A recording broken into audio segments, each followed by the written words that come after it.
जीवन में आध्यात्मिक ज्ञान चाहिए। क्यों चाहिए? क्यों चाहिए? क्यों चाहिए?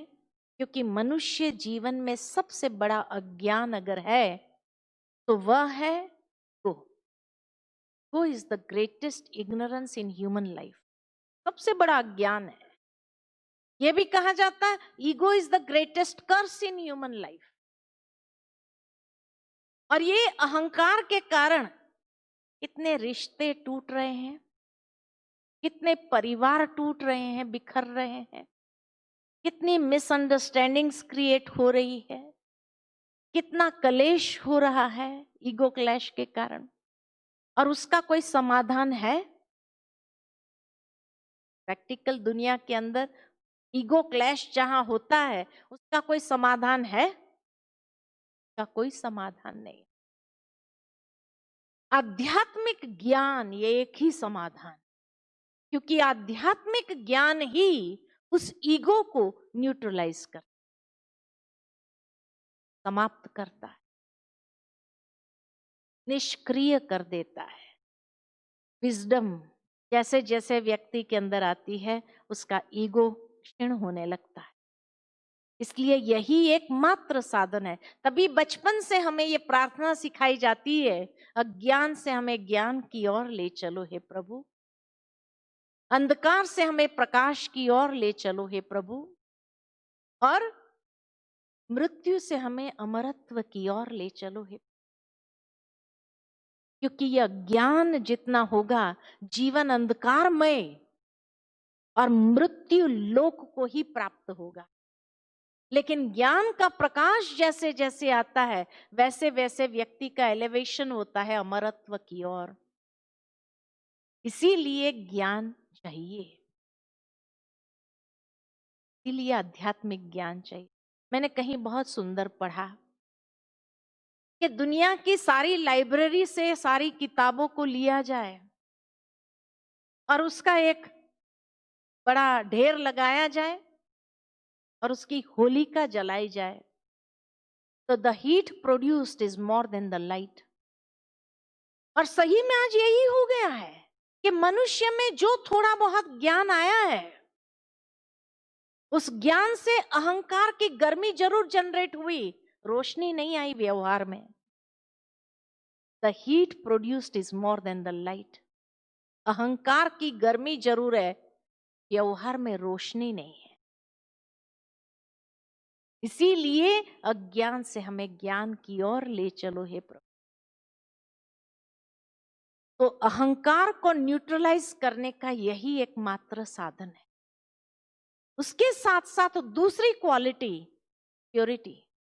एक बच्चा जब पैदा होता है इतना इनोसेंट, प्योर, निर्मल है। ये हमारी रियल आइडेंटिटी है ना। जो कहा गया know thy self, realize thy self, अपनी वास्तविकता को जानो, पहचानो। क्या? कि मेरी रियल आइडेंटिटी कौन सी है? I am a pure being, this is my real identity, ये मेरी वास्तविकता है। लेकिन जैसे जैसे वो बच्चा बड़ा होने लगता है, धीरे धीरे उस आइडेंटिटी से धीरे धीरे दूर होने लगता और एक फॉल्स आइडेंटिटी का शिकार होने लगता है। और जब फॉल्स आइडेंटिटी का शिकार होने लगता है, ईगो कॉन्शियस होने लगता है, तो इम्प्यूरिटीज उसके जीवन में आने लगती और उस इम्प्यूरिटी से फ्रस्ट्रेशन के सिवाय कुछ नहीं मिलता है। कई बार हम देखते हैं किसी दो व्यक्ति की आपस में बहुत अच्छी दोस्ती होती है, कुछ समय के बाद देखो दोस्ती टूट जाती है। अगर पूछा जाए आपकी तो बहुत अच्छी दोस्ती थी, क्या हुआ? तो कहेंगे बाद में पता चला ये व्यक्ति के अंदर कुछ और बाहर कुछ था। बाहर से बड़ी सफाई वाली बातें कर रहा था, लेकिन अंदर में he was not pure at his heart. उसकी भावनाओं में शुद्धि नहीं थी, उसके विचारों में शुद्धि नहीं थी, उसके व्यवहार में शुद्धि नहीं थी। So I was not comfortable with him. तो where are we comfortable? Where are we comfortable? जहां प्योरिटी है, शुद्धि है, वहां कंफर्टेबल फील करते हैं।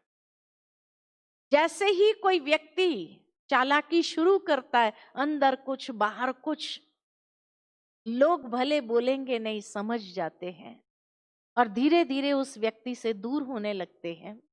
और दूर होने के बाद क्या कहते हैं दूसरों को भी सावधान करने के लिए, बड़ा खतरनाक है, संभाल के। खतरनाक कह दिया, अरे इसके अंदर क्या है पता ही नहीं चलता है, कहां धोखा दे देगा पता नहीं, और बड़ा दर्द होगा, इसलिए 2 कदम दूर रहो। खतरनाक है। और कोई व्यक्ति बहुत भोला है, प्योर एट हार्ट, के लिए क्या कहते हैं, ये भगवान का बंदा है, जो अंदर होगा ना वही बाहर होगा, कोई हेरा फेरी नहीं, है ना, उससे कोई खतरा नहीं।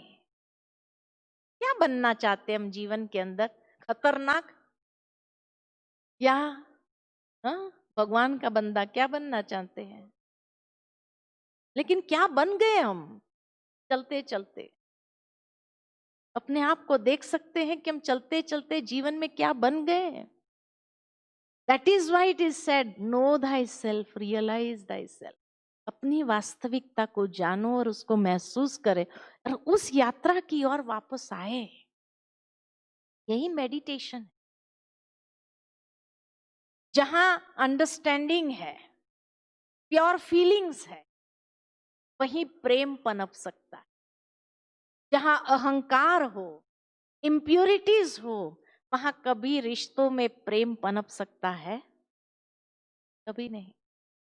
इसीलिए किसी ने सही कहा, 2.5 अक्षर प्रेम का पढ़े सो पंडित होए। लेकिन अफसोस 2.5 अक्षर प्रेम का ही नहीं पढ़ पाया मनुष्य। और इसीलिए आज प्रेम के बदले स्वार्थ युक्त उसका जीवन हो गया है। इतना स्वार्थ युक्त जीवन हो गया है कि अब हर कोई समझ सकता है, अरे ये बड़ा स्वार्थी है, ये बड़ा मतलबी है, मतलब के बिना बात नहीं करेगा, पहचानेगा नहीं। किसी व्यक्ति को टेंशन में देखते हैं ना, और उसको पूछो भाई क्या बात है, क्यों इतना टेंशन में लग रहे हो, तो क्या कहते हैं, अरे ये व्यक्ति इतना प्यार से बोल रहा है ना, यही टेंशन कर रहा है।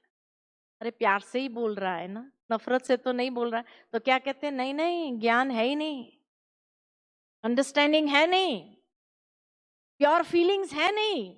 उसके बाद अगर प्यार दिखाता है ना, तो जरूर कोई मतलब है, इसलिए टेंशन हो रहा है कि अब कौन सा मतलब सिद्ध करना चाहता है।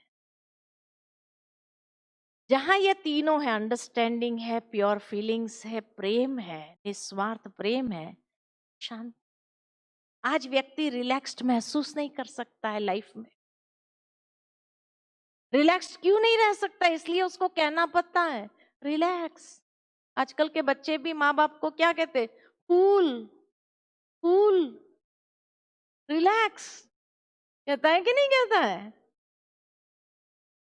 आजकल के बच्चे भी माँ बाप को एडवाइस देने लग गए, कूल, रिलैक्स।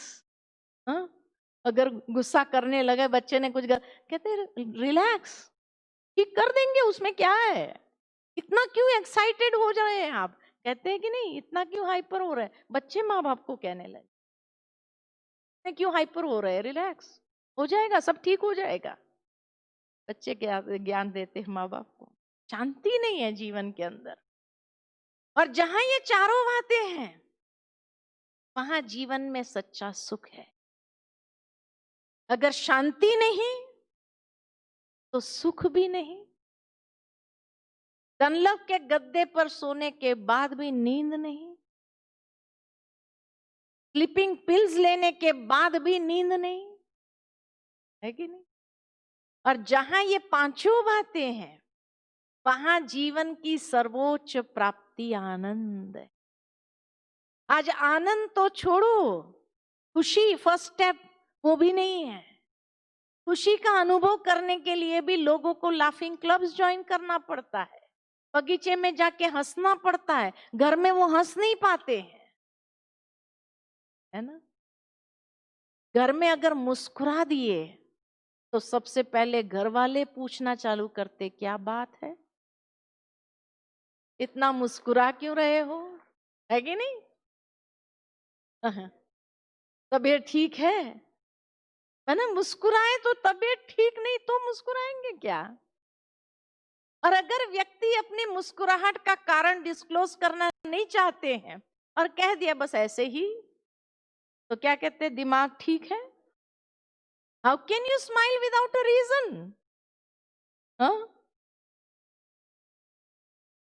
अगर व्यक्ति ऑफिस में गया मुस्कुराता हुआ चेहरा लेकर करके, तो ऑफिस वाले इशारा करते हैं उसके पीठ पीछे, क्या बात है, आज तो बड़ा मुस्कुरा रहा है, बंदा खुश है, जो काम करवाना है करवा लो।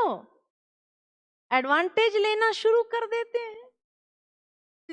इसलिए भी व्यक्ति एकदम सीरियस होकर के अपना मुस्कुराता हुआ चेहरा लेकर के नहीं चल सकता। कैसी विडंबना है। We want to be happy, we want to smile, we want to laugh, लेकिन आज मनुष्य हंसना भूल गया, धीरे धीरे मुस्कुराना भूल जा रहा है ना?